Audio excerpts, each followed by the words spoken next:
Kemudian wafaro idusomi utawi piro-piro fardune poso. Fardu ini biasa dimaknai dengan rukun puasa.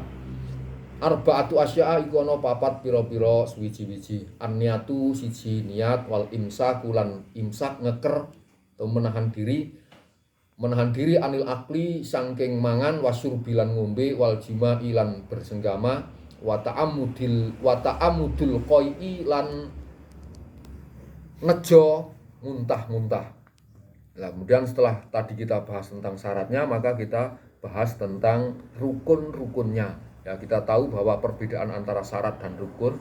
Syarat itu suatu perkara sing apabila tidak dikerjakan maka perkara yang lain tidak akan menjadi sah dan perkara itu berada di luar perkara itu. Nah, bedanya dengan rukun atau dalam kitab ini dibahasakan dengan fardu atau faraid.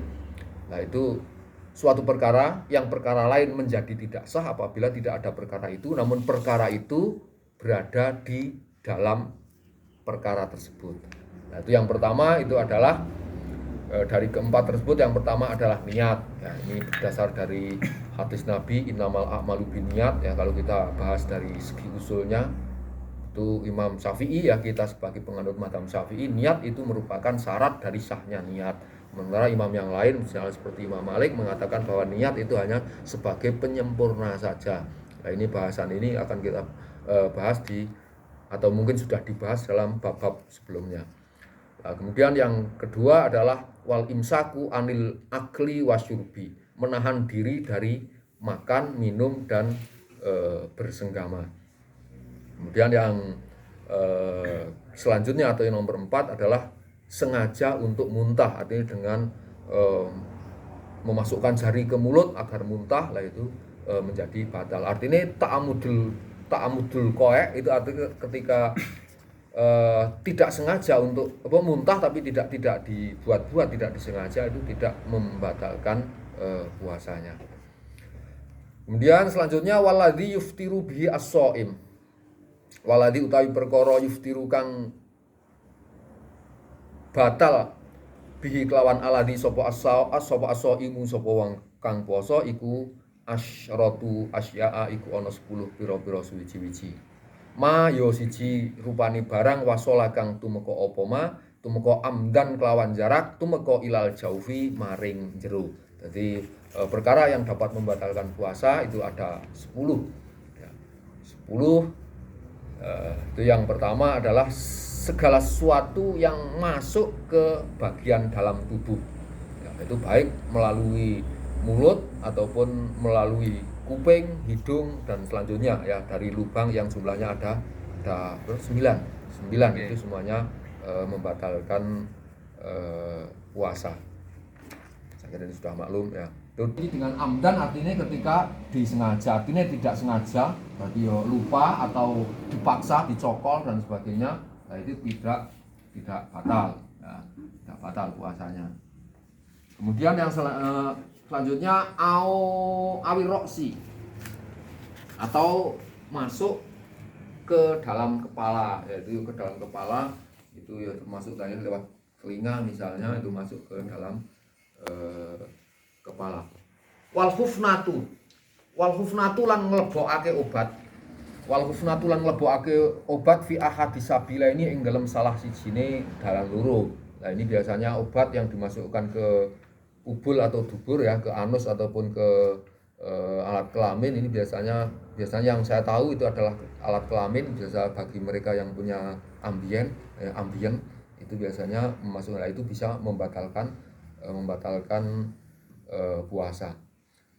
Wal qai'u lan muntah amdan kelawan jarak, yang selanjutnya adalah sengaja untuk muntah ya, seperti yang tadi sudah kami katakan. Wal watu lan qaidus, wal watu lan hubungan badan amdan kelawan jarak oleh fil farji ing dalem farji, kemudian jima ya, atau wati itu jima atau dalam bahasa making love atau ML. Kemudian fil farji di sini ada kalanya Yang dikatakan farji di sini yang dimaksud dengan farji itu bisa kubul, bisa dubur. Artinya bisa dalam ngarep, juga bisa dalam buri. Ya, maksudnya apa sini liwat ya. Liwat itu juga membatalkan puasa. Itu baik yang yang memasukkan ataupun yang dimasuki, itu semuanya batal. Kemudian wal inzalu lan ngetokake mani, mengeluarkan sperma anil mubasyarati saking mencumbu. Bahasa klasiknya adalah mblewori. Anil mubasyarati saking mencumbu atau saking bercumbu. Nah ini juga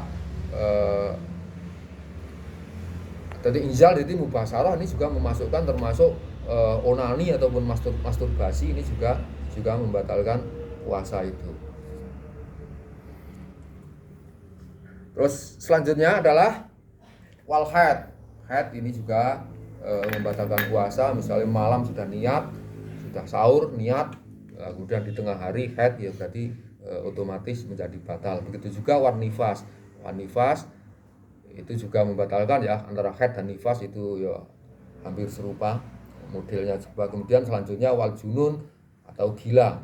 Gila ini juga misalnya bagi mereka yang mempunyai penyakit gila yang kumat-kumatan ya, kadang waras kadang gila, nah itu kepasen dia itu gila, itu puasanya juga batal. Artinya ketika dia kumat gilane pada tengah hari ya berarti puasanya batal. Yang kena waras ya di hari-hari yang itu juga wajib untuk ya. Kemudian yang terakhir adalah waridatu lan murtad ya. Yang dikendaki murtad itu adalah keluar dari agama Islam. Artinya dia wis tahu Islam kemudian murtad. Nah, dengan cara-cara murtad ini sampai ngaji di Sulawun Taufik itu banyak sekali, untuk berhati-hati ya. Murtad ini yang menjadikan murtad itu banyak sekali. Tapi yang jelas itu keluar dari agama Islam. Misalnya dengan hal nanti di bab tauhid ini diterangkan tentang itu. Saya kira untuk inti dari ini kita akhiri di sini. Nah, kemudian nanti untuk pertemuan yang akan datang kita akan bahas tentang kesunahan yang kita laksanakan ketika kita menjalankan puasa. Saya kira cukup itu. Kami suka